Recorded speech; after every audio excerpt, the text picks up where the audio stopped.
Tesha's breath came in sharp, ragged bursts as her waitress shoes slapped against the rain-slick pavement. The sole alley was narrow, claustrophobic, and the neon glow from the street behind her barely penetrated this far into the suffocating darkness.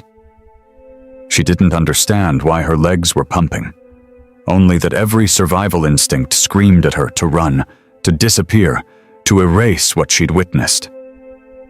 The gunshot still rang in her skull. Behind her, footsteps. Measured, unhurried, as if the person hunting her knew she had nowhere left to escape.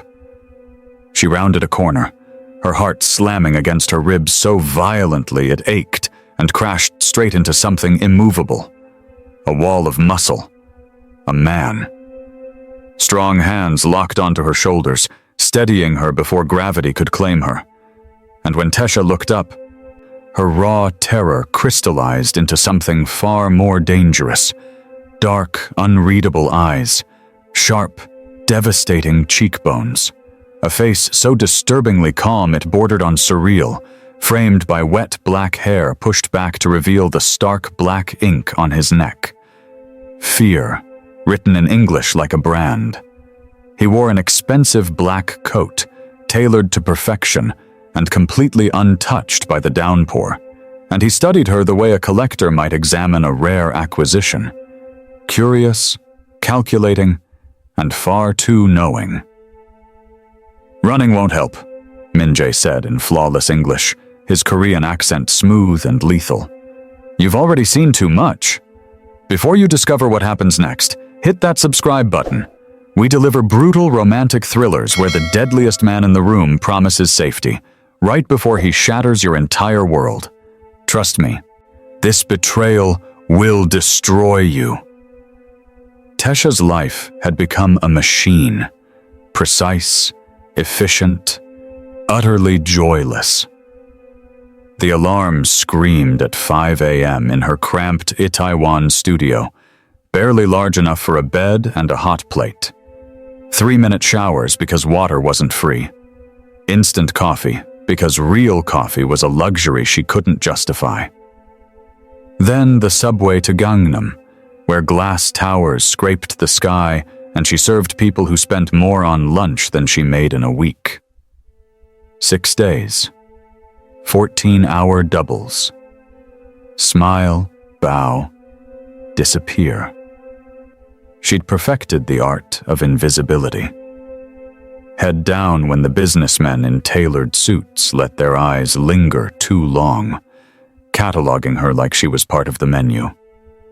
Polite nods when they spoke to her in broken English, assuming she couldn't understand their Korean conversations about her body. She understood every word.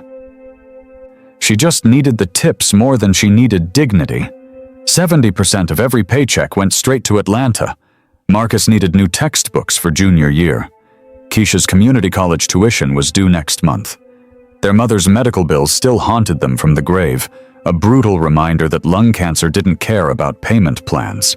Seoul had been Tesha's desperate Google search at 2 a.m., highest-paying waitress jobs abroad, and her salvation. Triple the salary. Enough to finally breathe. Except she'd traded financial drowning for a different kind of suffocation. 2 years in this glittering city, and she had exactly 0 friends. No support system. Just her phone screen and video calls where she lied through her teeth about how amazing everything was while eating 70-cent ramen in her shoebox apartment.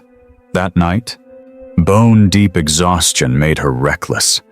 14 hours on her feet, her lower back screaming.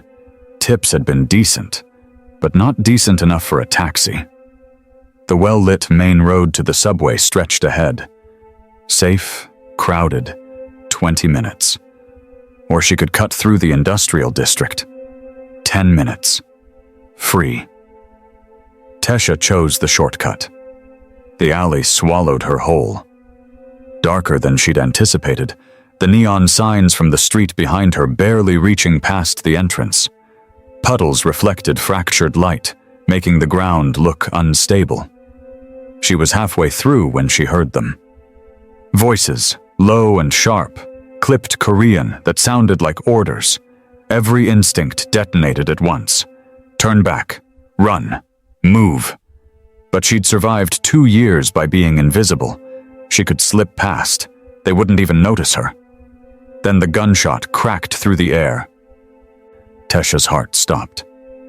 Ahead, caught in the sickly glow of a single flickering streetlight, she saw them. 4 men in dark suits forming a circle around a 5th man on his knees. Blood spread beneath him like spilled ink, black in the dim light. The man holding the gun had a tattoo on his neck, stark against his skin. Fear, written in English. And as he lowered the weapon with practiced ease, his eyes swept the alley. They found hers. For 1 infinite second, the world held its breath. The killer. The witness. Recognition flickering between them like a live wire. Then Tesha's body remembered how to move, and she ran. Tesha's hands trembled as she balanced the tray of champagne flutes, the crystal catching the restaurant's ambient lighting and throwing fractured rainbows across white tablecloths. She hadn't slept.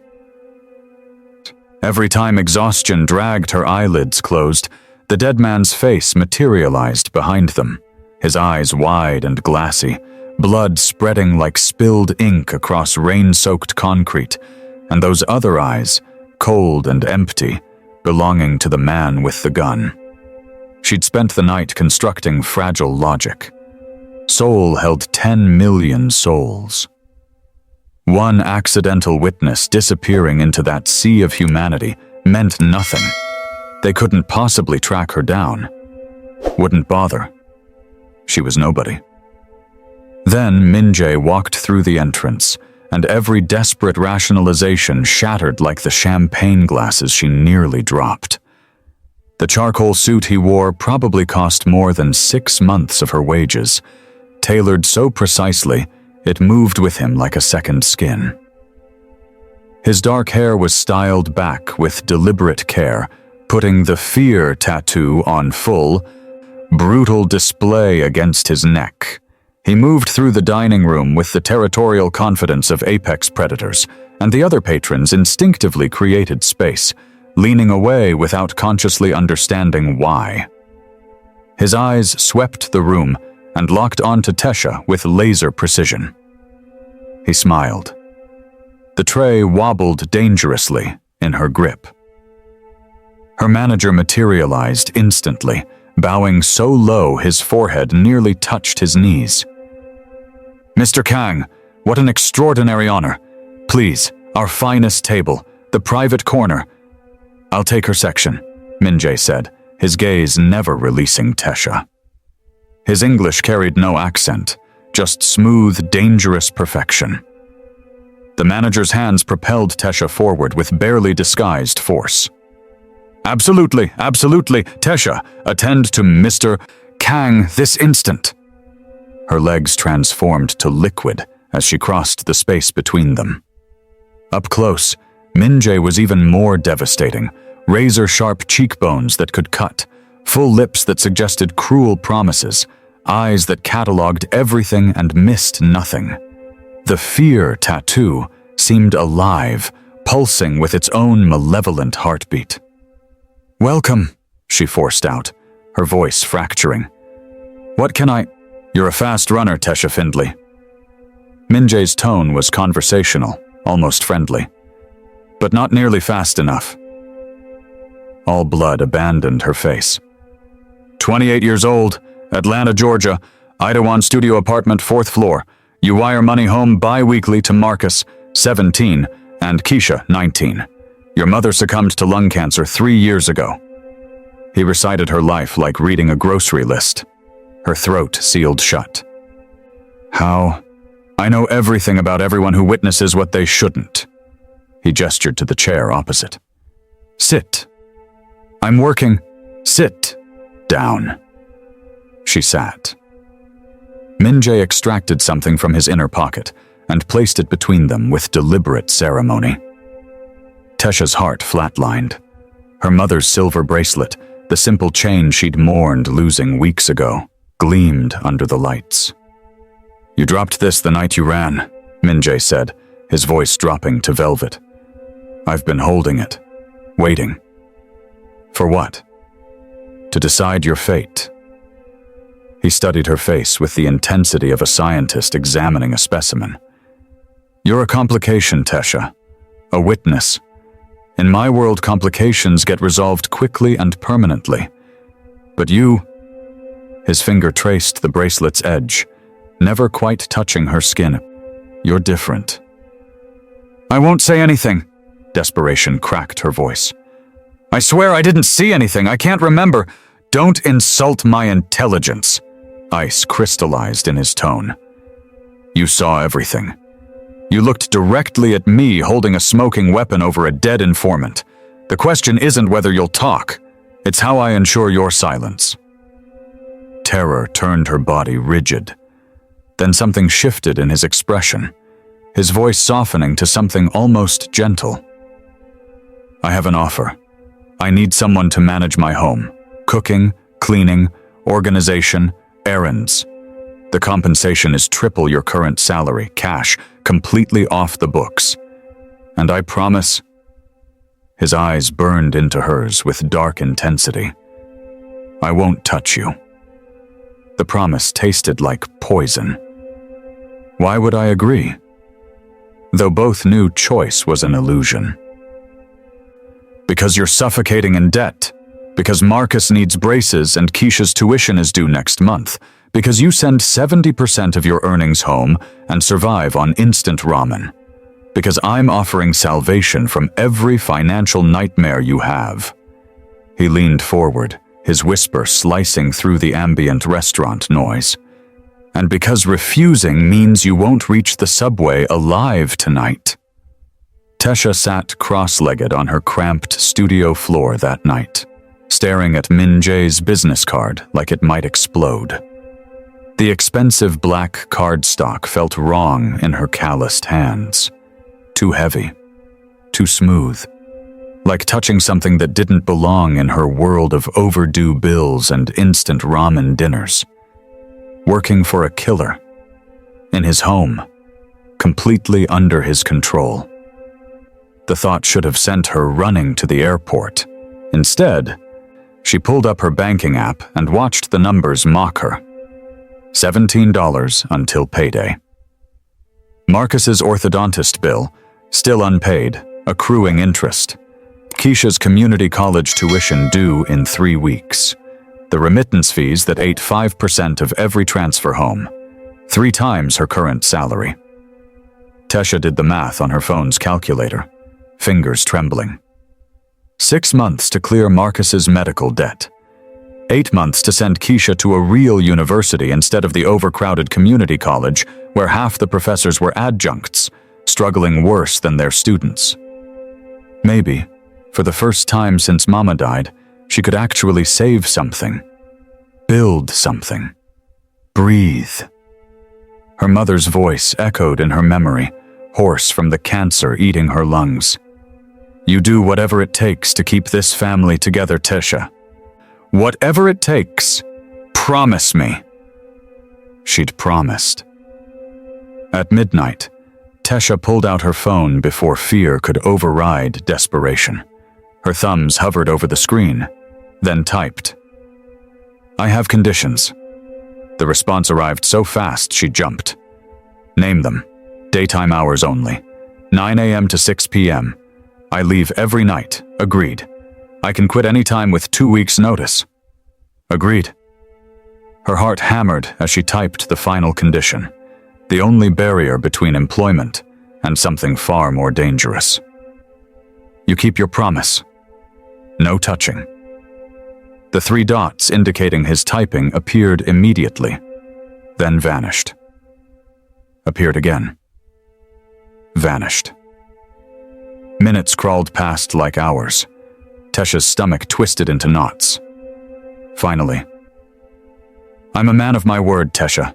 When I make a promise, I keep it, until I decide I don't want to anymore." Ice flooded her veins. She should delete his number, block him, take the next flight to Atlanta and Waitress there, where at least the dangers were familiar. But Marcus needed braces, Keisha needed tuition, and Tesha needed to survive. Her thumbs moved before her brain could intervene. I start Monday. See you at 9 a.m. Don't be late. I hate waiting. Tesha set the phone down with shaking hands and stared at the water-stained ceiling of her studio apartment. Somewhere in the soul night, a killer was smiling, and she'd just agreed to walk straight into his cage. She didn't sleep that night.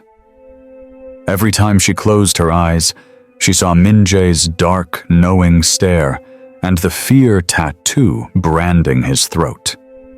By dawn, she'd made her choice. Whatever it takes. Min-jae's penthouse swallowed the entire top floor of a Gangnam luxury tower, accessible only through a private elevator that demanded both keycard and fingerprint authentication. When Tesha stepped across the threshold that first morning, the air left her lungs in a silent rush. Floor-to-ceiling glass framed Seoul's sprawling skyline like a postcard designed to intimidate. The furniture screamed wealth. Sleek black leather, chrome-edged glass tables, geometric precision in every angle, but it felt hollow, sterile, like a showroom waiting for its first actual resident. The kitchen gleamed with commercial-grade appliances that had never known heat, countertops so flawless they might have been installed that morning. Everything existed in perfect, frigid arrangement, utterly devoid of anything human. Except for one wall in the living room. Behind reinforced glass, weapons hung in deliberate display, blades ranging from tactical to ceremonial, a katana with a black silk-wrapped handle, and a handgun mounted at eye level like a gallery centerpiece. Art curated by a predator. Your duties are simple. Min-jae's voice emerged from directly behind her, and Tesha flinched hard enough to feel it in her spine. He'd materialized without sound, dressed in tailored black slacks and a crisp white dress shirt with sleeves rolled to his elbows, exposing ink that crawled up both forearms in intricate, violent patterns. Maintain the penthouse. Prepare meals when I'm present. Manage my calendar. Organize my documentation. What kind of documentation? Tesha asked, her voice carefully neutral. His smile carved across his face without disturbing the ice in his eyes. The kind that doesn't invite questions. The tour proceeded with clinical efficiency. Master bedroom. Entry prohibited except for cleaning. Office. Dusting permitted. Desk absolutely forbidden. Guest room. Her refuge when exhaustion demanded it. Then they arrived at the corridor's terminus, where a door distinguished itself with industrial-grade locks and a numbered keypad that blinked red. This room, Min-jae said, and his tone shifted into something absolutely immovable. Remains completely off-limits. You don't test the handle. You don't inquire about contents. You don't acknowledge its existence. This is the singular rule that carries actual consequences. Violate it, and our arrangement terminates immediately. Crystal clear? Tesha's throat had gone sandpaper dry, but she managed a nod. Good girl. The approval slithered across her skin like something cold-blooded. The first week unfolded in surreal repetition. Min-jae vanished before dawn and materialized at erratic intervals, sometimes mid-afternoon, sometimes well past midnight. She'd catch fragments of phone conversations conducted in rapid-fire Korean, his voice stripped of anything resembling warmth. Men in identical dark suits would arrive unannounced, and Tesha learned to materialize with drinks before vanishing like smoke. Details accumulated in her consciousness, whether she wanted them or not. Walls engineered for absolute sound containment. Windows constructed to stop bullets. Firearms concealed but accessible in every room, behind books, under cushions, mounted inside decorative boxes. And Min Jae's gaze, constant and tracking, following her movements with the focused attention of something apex and patient. She noticed the quality of his attention, too. Not raw desire, exactly, but something more unsettling.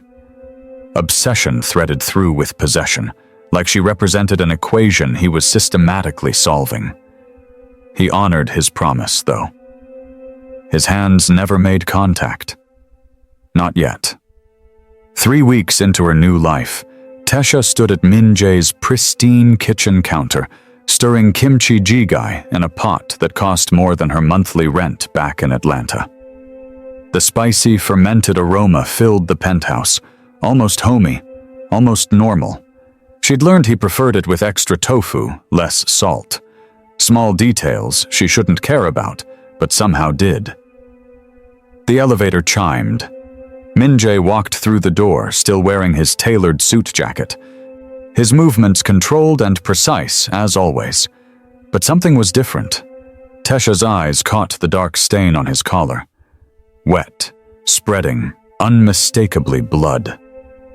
The ladle trembled in her grip. "Rough day?" Her voice came out barely audible, swallowed by the quiet hum of the ventilation system. "You could say that." Min Jae moved to the bar without looking at her, poured 3 fingers of whiskey into crystal, and drained it in one brutal swallow. He poured again, the amber liquid sloshing slightly. His hand wasn't quite steady. "Do you know what I do, Tesha?" "I don't ask questions." The response was automatic. The survival instinct she'd honed over 3 weeks of navigating this beautiful cage. Smart. He leaned against the counter, close enough that she could smell the metallic tang of blood mixing with his expensive cologne. Too close, always too close. But I'm going to tell you anyway. I clean up problems for people who can't afford to have problems. Sometimes that means money, sometimes information. His eyes went flat, utterly devoid of light. Sometimes it means making people disappear. Tesha's hands trembled so violently the ladle clattered against the pot's edge. "Why are you telling me this?" Min Jae's expression shifted, something raw bleeding through the usual mask of control. "Because you're the only person in my life who isn't afraid to tell me the truth. Everyone else is terrified. They lie, they flatter, they perform like trained animals desperate for approval. But you?" He took a step closer, and the kitchen suddenly felt suffocating. "You look me in the eye, and I see exactly what you're thinking. You think I'm a monster. I think you're dangerous." Tesha forced herself to hold his gaze, forced her spine to stay straight, even as every nerve screamed at her to run. "There's a difference. Same thing." His smile was devastating and unbearably sad. "A man died today because he lied to me. One bullet, very clean, very professional. His wife will receive a generous payout and a convenient story about a car accident. His children will never know their father was a traitor who sold information to our enemies." He tilted his head, studying her with unnerving intensity. "Does that make me evil?" The question hung between them like smoke. "Yes," Tesha said, the truth simple and absolute. Min Jae laughed, a genuine startled sound that transformed his face into something almost beautiful. "See? Truth, it's..." he exhaled slowly.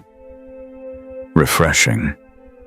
He reached out with deliberate slowness, giving her every opportunity to retreat, and touched a strand of her hair that had escaped from her practical bun.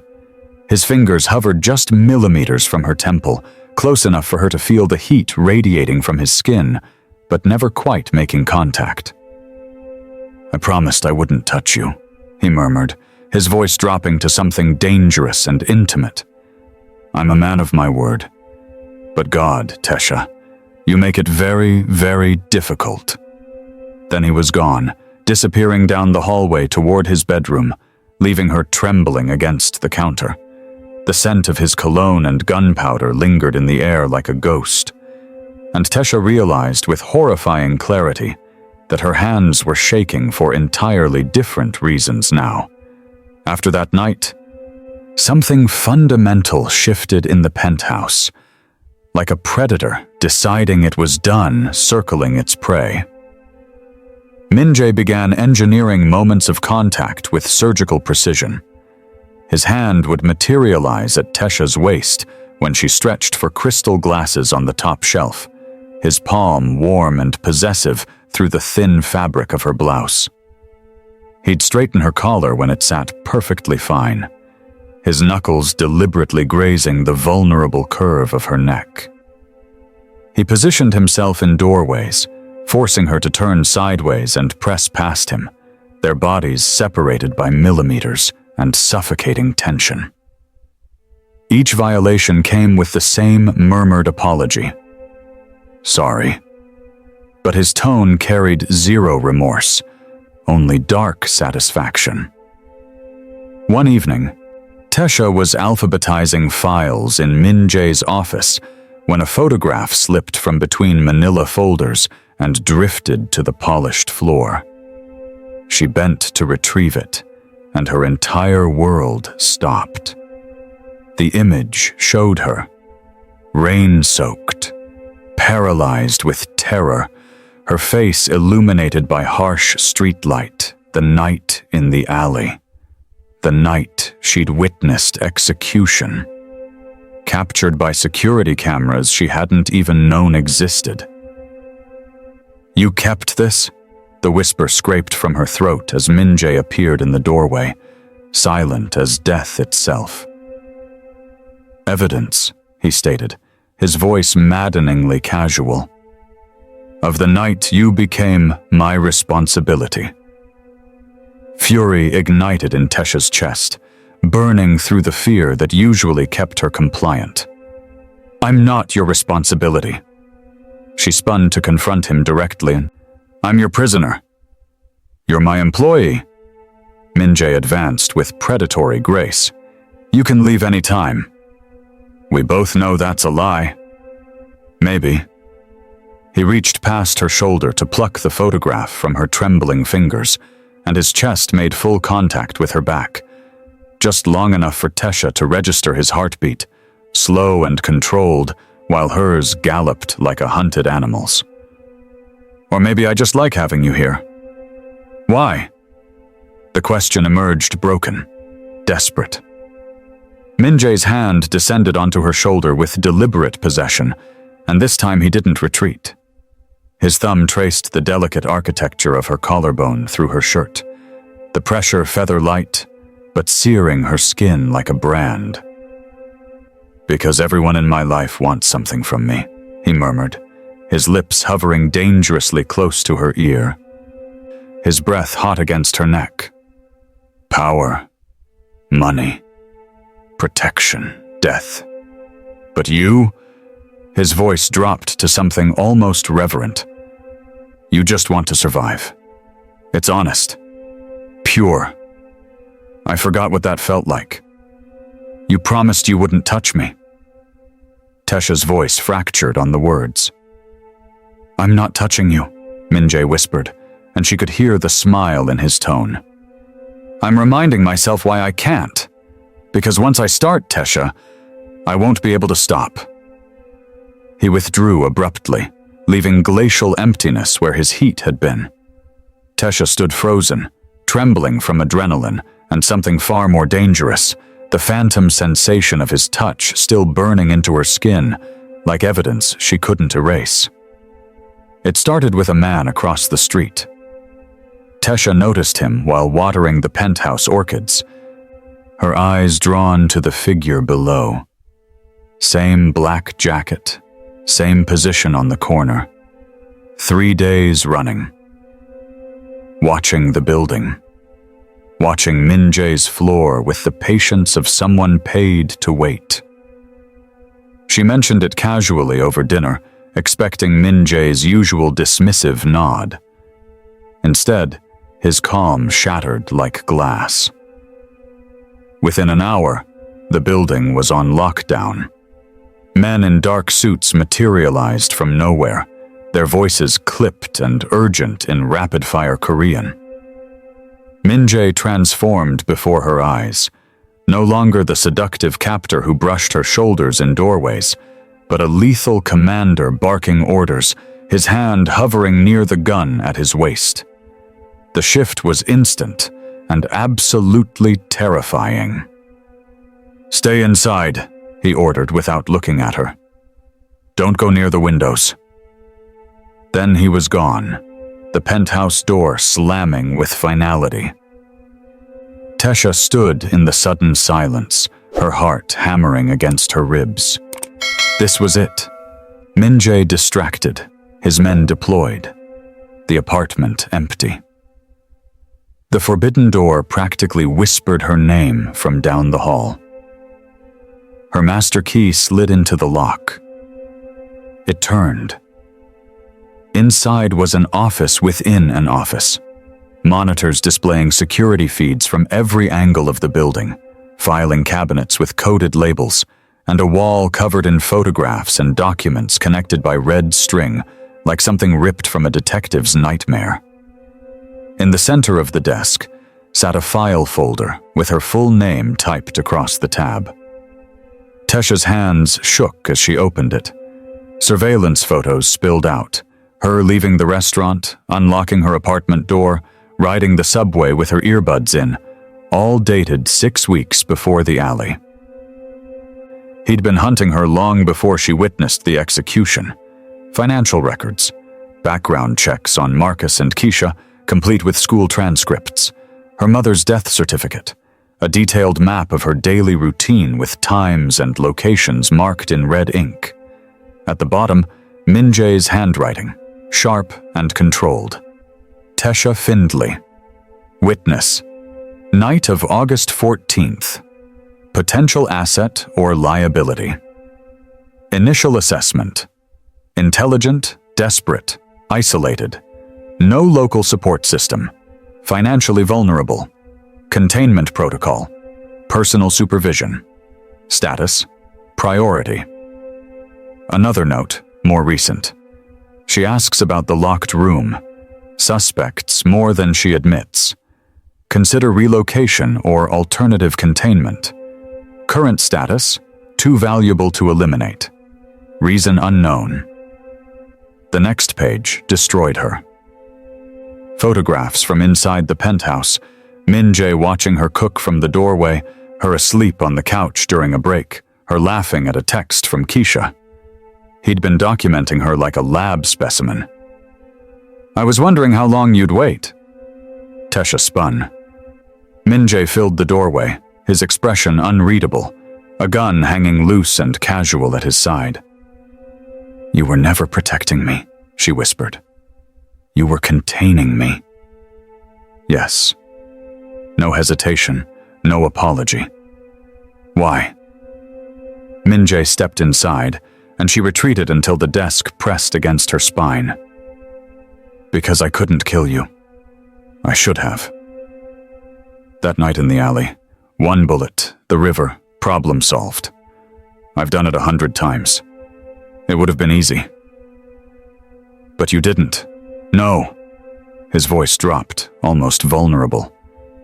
Because when you looked at me, you didn't see a monster. You saw a man. And I haven't been seen as a man in a very long time. So you brought me here? Studied me? Kept me in a cage? I brought you here to control the situation, Min-jae said flatly. You were a witness, a liability. I needed to ensure you couldn't talk, couldn't run, couldn't expose what you'd seen. This was the cleanest solution. And now? His eyes burned.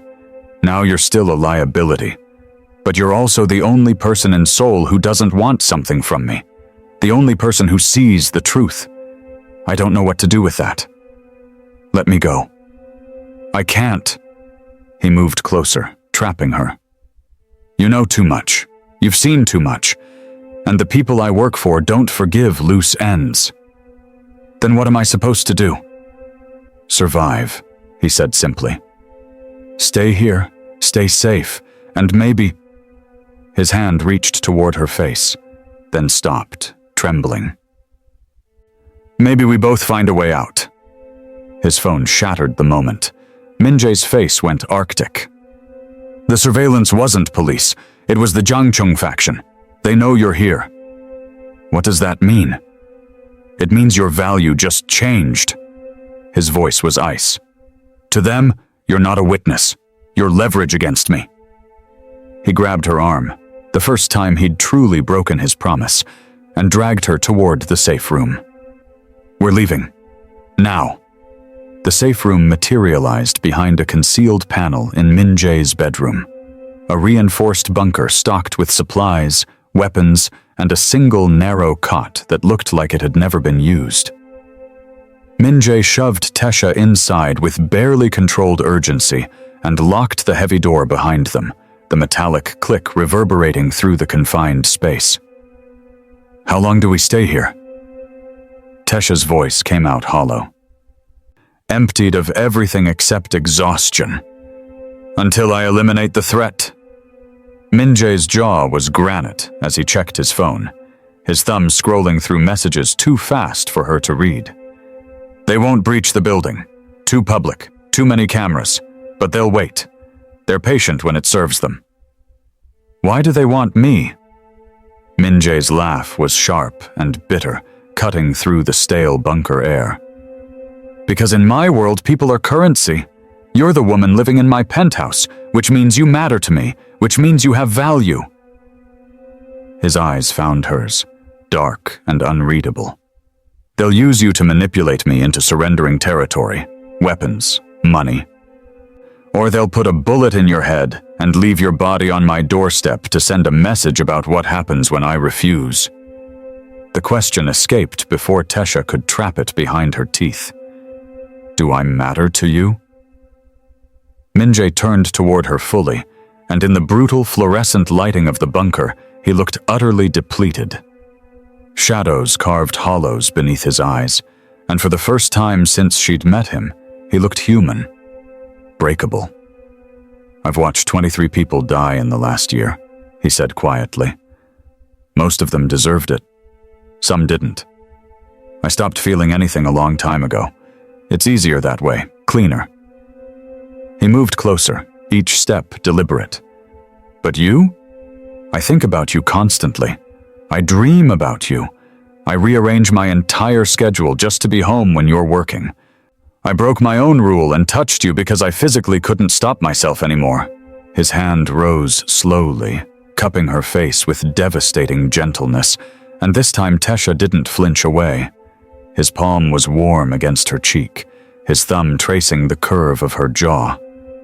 So yes, Tesha, you matter, and that terrifies me more than anything I've ever done. Before she could form a response, his phone vibrated violently. Min-jae answered in rapid-fire Korean, his voice transforming into something cold and lethal, a commander issuing orders to soldiers. Tesha caught one phrase repeated twice, sharp and possessive, "Gunyonan negoya." He ended the call and looked at her with something raw bleeding through his carefully constructed armor. I need to handle this. Stay here. Don't open this door for anyone but me. Understand? Min-jae, you're mine, he said fiercely, his fingers tightening against her face. And no one touches what's mine. Then he was gone, the bunker door sealing shut with a hydraulic hiss that sounded final as a coffin closing. Tesha collapsed onto the cot, her mind spinning chaotically. She should be strategizing escape routes, planning contingencies, searching for weapons. Instead, she was replaying his words on an endless loop, memorizing the way his hand had felt against her skin, the genuine terror she'd glimpsed in his eyes, not for his own life, but for hers. Hours bled together in the sound-proofed silence. She paced the bunker's perimeter like a caged animal, checked the supplies twice, discovered a drawer crammed with cash and 3 passports bearing Min Jae's photograph, but completely different names. Then, sudden and unmistakable, the muffled crack of gunfire. Tesha's blood turned to ice. The gunfire erupted like thunder. Automatic weapons shredding the air, glass exploding in crystalline showers, voices screaming commands in rapid-fire Korean. Tesha pressed herself against the bunker door, her heart a war drum against her ribs. Through the soundproofing, she caught fragments of Min Jae's voice, ice-cold and merciless, barking orders like a general orchestrating death. Then the explosion hit. The entire building convulsed. Tesha was thrown sideways, her shoulder slamming into the concrete wall. Her ears rang. Dust rained from the ceiling. And then, nothing. Silence so complete, it felt like the world had ended. Minutes crawled past like broken glass dragging across her nerves. Her hands trembled violently as she stared at the sealed door. Every instinct screaming contradictions: hide, run, fight, pray. Finally, the hydraulic lock hissed to life. The door swung open. But the face that appeared wasn't Min Jae's. Tesha's scream died in her throat as a stranger's hand clamped over her mouth, brutal and efficient. Korean, mid-30s, a vicious scar carved across his jaw, eyes completely void of humanity. He moved with the precision of someone who'd done this 1,000 times. "Don't struggle," he said in thickly accented English. "Make this easy." Tesha exploded into violence, kicking, clawing, biting down hard on the flesh of his palm. He cursed in Korean, then slammed her against the bunker wall with devastating force.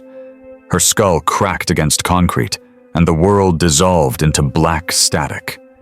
Pain dragged her back to consciousness.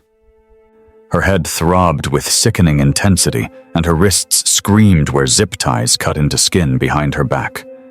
Cold metal floor beneath her. No windows. The rhythmic vibration of movement. She was in a van. 2 armed men sat across from her, watching with the detached interest of people observing cargo. The scarred man smiled, and it was the ugliest thing Tesha had ever seen. "Finally. I was starting to think I hit you too hard. Where's Min Jae?" Her voice fractured on his name. "Kang Min Jae?" The man's laugh was razor blades. "Probably halfway to Busan by now." Ice flooded her veins. "What?" "He made a deal, sweetheart. We wanted his Gangnam territory. He wanted safe passage out of Seoul and a 48-hour head start before anyone came looking." He shrugged, like discussing the weather. "Business negotiations." Tesha's world tilted. "What was the deal?" The scarred man leaned forward, his breath rancid with cigarettes and cruelty. "He traded you for his life. Clean exchange. He keeps breathing. We get the witness everyone's been hunting. Simple economics." "You're lying." But even as the words left her mouth, Tesha felt truth settling into her chest like a stone sinking through water. "Am I?" He pulled out his phone, angled the screen toward her face. The photograph gutted her. Min Jae, alive and untouched, shaking hands with a man in an expensive suit. The timestamp glowed like an accusation. 23 minutes ago. "Your boss sold you out," the scarred man said, savoring each word. "You were always just collateral, honey. A pawn in a game you didn't even know you were playing." The van lurched to a stop. The rear doors opened, revealing a warehouse, abandoned, suffocating with shadows, the kind of place where screams died without echo. "Time to go," the scarred man said, hauling Tesha to her feet with bruising force. "Someone very important wants to meet the woman Kang Min Jae cared about enough to keep breathing. They're going to thoroughly enjoy discovering exactly how much you know. As they dragged her toward the warehouse entrance, Tesha's mind replayed every moment like torture. Every conversation, every forbidden touch, every promise Min-jae had whispered against her skin. I won't touch you. You're mine. You matter to me. All lies. Beautiful, devastating lies. She'd been a witness, then a captive, then a bargaining chip. Never a person. Never valued. Just currency in a transaction she'd never understood. The warehouse door yawned open like a mouth. Tesha had survived Atlanta's poverty, survived Seoul's isolation, survived Min-jae's dangerous obsession. But she might not survive this. If you need to know whether Tesha escapes, whether Min-jae truly betrayed her, and what brutal secrets she's about to uncover, smash that subscribe button right now. Because in this world, trust is a weapon, promises are ammunition, and the most lethal enemy is the one who swore to protect you. Like and subscribe for more.